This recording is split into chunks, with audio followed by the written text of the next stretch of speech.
Et aujourd'hui, la situation est là. Carabinier. En raison de tensions croissantes sur la dette. Le problème, c'est la dette. Bon, on dit qu'il paye ses dettes sans s'enrichit. Bon. Ah oui, bon. Là, on s'en couvrir davantage. À tes bords, faille. S&P abaisse la note du Sénégal à 3C+. Vous savez, ces indicateurs-là ne sont pas bénins. Pas bénin, ex-Dahomey. Ex-Dahomey, devenu Bénin. Attention, S&P abaisse la note du Sénégal à CC+. L'agence de notation financière place les notes du pays sous surveillance Credit Watch Developing. Souvent, Amatli Ibrahima, tu sais, lui, il est de la Banque centrale, il s'y connaît. Il sait ça. Tout ce qu'on dit là, Amatli. Non seulement c'est un bon talibé, c'est Modou Moustapha, l'homme qui nous a amené le rail de Diourbel à Touba pour la construction de la grande mosquée sur financement propre. Je rappelle souvent que Seyni Touba, en partant, avait laissé près de 88 millions dans les années 20 dans les caisses de mouridisme. Machallah. Dans les années 20, 80 millions. Allez-y savoir ce que ça vaut aujourd'hui. Attention, tout ça c'est parce qu'il y a eu du économie rurale. Le père de l'économie rurale, c'est Seyni Touba. C'est lui qui l'a conceptualisé, l'économie rurale. Attention, hein. Ah non, le monde paysan. C'était bon, c'est vrai que les autres préféraient dans les grandes capitales, mais c'est une vous n'êtes plus le cao. Mais quand on a créé le PDS, libéral travailliste. Bon, on lui a rappelé que le travaillisme c'est plutôt gauche. La gauche quoi. Il a connu les traites unions britanniques. Il a dit que c'est un travaillisme inspiré du bambisme. Mais d'où l'épi de maïs du PDS. Mais maintenant, quand on a mis le cheval là-bas, on dit alors. Voilà la situation, mais situation oblige de l'actualité. Babacar Ba du Forum du Justiciable interpelle Diomaye sur la transparence et aussi des questions de redevabilité. Monsieur le Président, les rapports de l'IGE doivent subir le même traitement réservé au rapport de la Cour des comptes et de la CENTIF. Publication. Lors du Conseil des ministres, à date du 17 avril 2024, juste après son installation, c'est Bassirou Diomaye Faye, le président lui-même, qui a demandé au gouvernement de faire publier tout mais qu'est-ce qui coince de l'inspection générale d'État. Tous les rapports. Mais non, mais c'est qu'aussi, il faudrait quand même qu'on dise. Donc tout ce que le président demande, le gouvernement ne le fait pas. C'est juste une question. J'ai pas la réponse. Donc le président ordonne, le gouvernement n'exécute pas. Je rappelle que dans la nomenclature, vous avez le président de la République, le gouvernement, pas le premier ministre, le gouvernement. Attention, hein. C'est vrai. Je crois que c'est ça. Bon, les doyens Martin Faye vont peut-être me corriger, petit frère. Alors, il ne faut pas aussi. Ou bien les Samba Bangad. C'est le président, le gouvernement. Le premier ministre n'est que le premier des ministres. Même s'il a un pouvoir, c'est un pouvoir dérivé de celui du chef de l'État. Dérivé. La dérivation. Là, tu rentres dans un domaine très très puissant. Les mathématiciens, là, ils vont dire. Alors, le système de dérivation. Alors, S&P avait déjà abaissé la note du Sénégal à B- en juillet, assorti d'une perspective négative. Ça veut dire que les choses vont de mal en pire. Mal en pire. Alpha Blondy. Alors, voilà, on parle aussi de l'homme Babacar Ba. De grâce, ne les mettez pas sous le coude, respectueusement a-t-il lancé. Par rapport au rapport de l'IGE. Mais monsieur le président, mais publiez le rapport de l'IGE. Qu'est-ce que vous attendez? C'est tout ce que nous attendons. Ne rire. Voilà, on a besoin de ne rire. On a besoin là, bon, du ne rire. Alors, la redevabilité n'est pas une option, c'est une obligation. Redevabilité envers le peuple souverain. Il faut rappeler que le président n'est qu'un employé du peuple. C'est dur, mais c'est ça. C'est ça la réalité. Il n'est qu'un employé avec un contrat à durée déterminée, pas un CDI. CDD.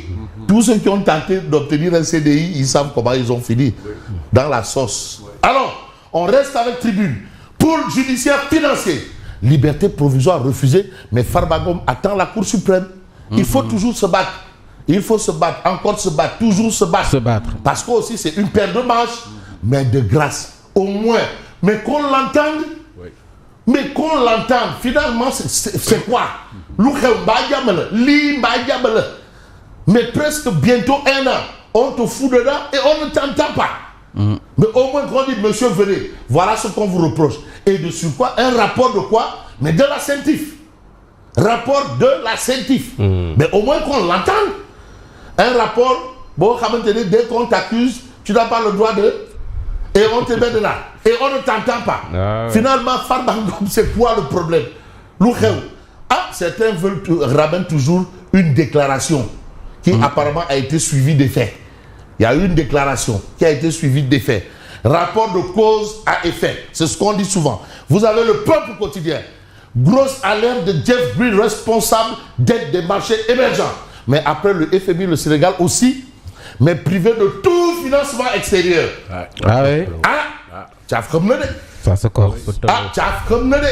C'est vrai que bon, ben, tu sais, leur usine là, ils vont venir te dire, oui, il n'y a que des démons et nous on est des dieux. Tout le monde est contre nous. Mais non, mais économie. Ils vont tout rejeter sur Macky. Économie, non, ça sort. Ils vont tout rejeter. Économie, d'où l'istihar. Attention. Non, c'est pas possible. Voilà. La situation est là. Tu as dit tu peux. Peux maintenant. Mais peux maintenant. C'est plus facile. Mais je parle sous le contrôle de Aziz Samb, Oscar des vacances. C'est Nyarami. Voilà, c'est Nyarami. C'est Nyarami. Nyarami. Voilà, il s'est totalement mélangé, complètement diarassé. Bilal, c'est Nyarami. C'est Nyarami. C'est du temps de Macky, on disait que Réumi ne pas Macky. Ouais, mais là, Réumi ne non pas, c'est de. C'est Nyarami. Là, il a. C'est Nyarami. Complètement Nyarami. C'est vrai que Mewe avait chanté c'est Nyarami. Mais là, bon, c'est Nyarami. Nyarami, c'est Nyarami. Tu as dit tu peux. Peu maintenant. Et le peu maintenant là, c'est pour Nyarami. Non, personne ne veut Nyarami. C'est très inquiétant. Doyen Aziz Sam. Voilà, c'est Nyarami. C'est Nyarami. Voilà un peu la situation. Si le Sénégal ne parvient pas à régler ces différends avec le FMI, il ne pourra bénéficier de financement de la part d'aucune autre organisation multilatérale. Ça commence à chauffer. Tu sais, Ivoirien dit, quand ça pourrit, ça sent. C'est pour dire que la vérité finit toujours par triompher. Quand ça va pourrir, ils ne disent pas le ça va sentir. Quel que soit adversaire, ça va pourrir. Ça va sentir. Tu ne peux rien. Est-ce que ça sent déjà? En tout cas, ça sent le nez fermement. Mais Fabrice, permettez-nous de saluer la sortie courageuse de l'ancien ministre du Plan, M. Ibrahim Sall. De cette tribune, nous avons lancé un appel. Tous les intellectuels, partout. Il faut faire un débat national. Mais la dette. Mais non, mais tu avais Tafsir Choy. Mais qui avait demandé qu'il y ait un débat sur la dette. Mais c'est quoi même? Mais qui va débattre? Pierre Simon, partez à le débat, prendre ce problème, le corps. Non, parce que nous aimons le Sénégal. Non, bon, on va trouver des gens.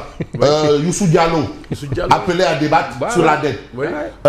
Président Doudou Wade, modérateur. Mais les Mamadou Lamine Loum. Mamadou Lamine Loum, débat.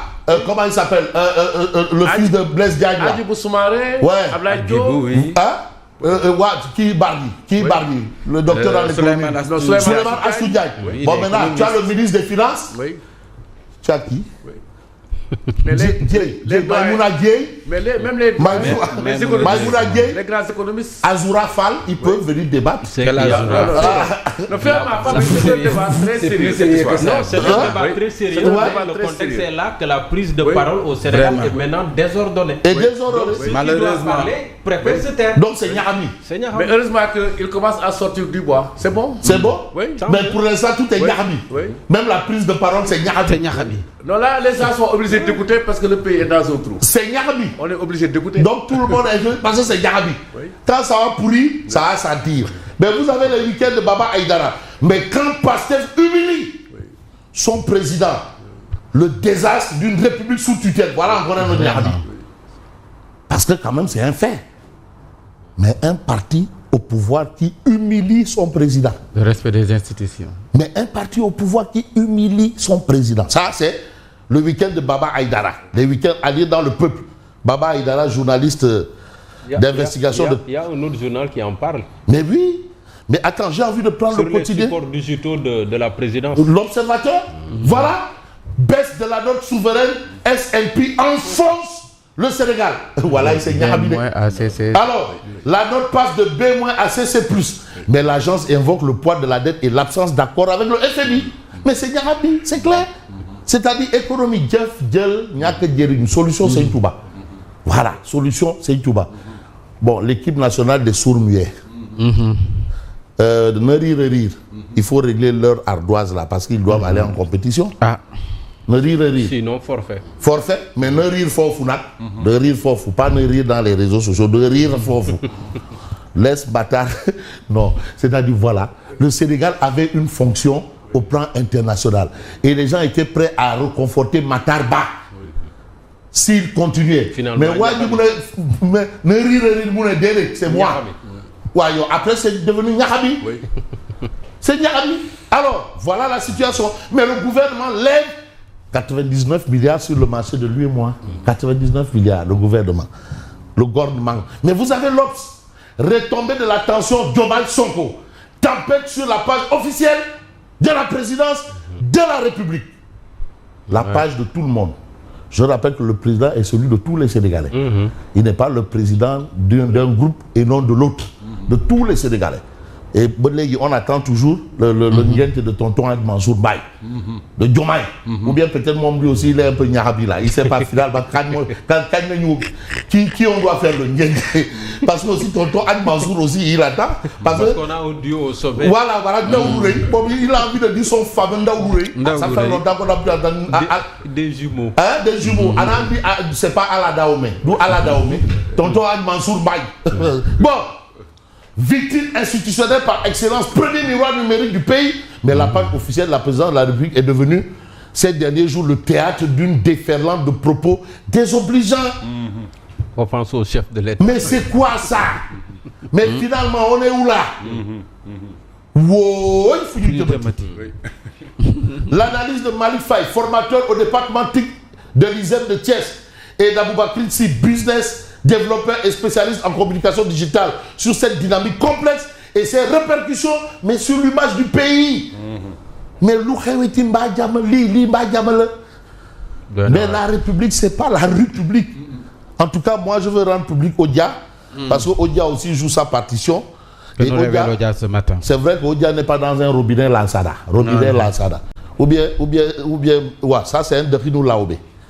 Composants du plat, produits transgéniques, colorants, additifs artificiels. Attention à manger trop sucré, trop salé, trop gras à manger. Et vous avez ici de l'autre côté où la situation est carabinée de chez carabiné. Voilà, contraste. Ici, on tire le diable, on ne voit pas la queue du diable. Et là, vraiment, c'est la bamboula. La bamboula. Non, c'est Niahabi ici. C'est Niahabi ici. Et ici, ce n'est pas Niahabi. De toutes les façons, je vous dis merci à la Niahabisation de lundi prochain. Bon week-end, Fabrice.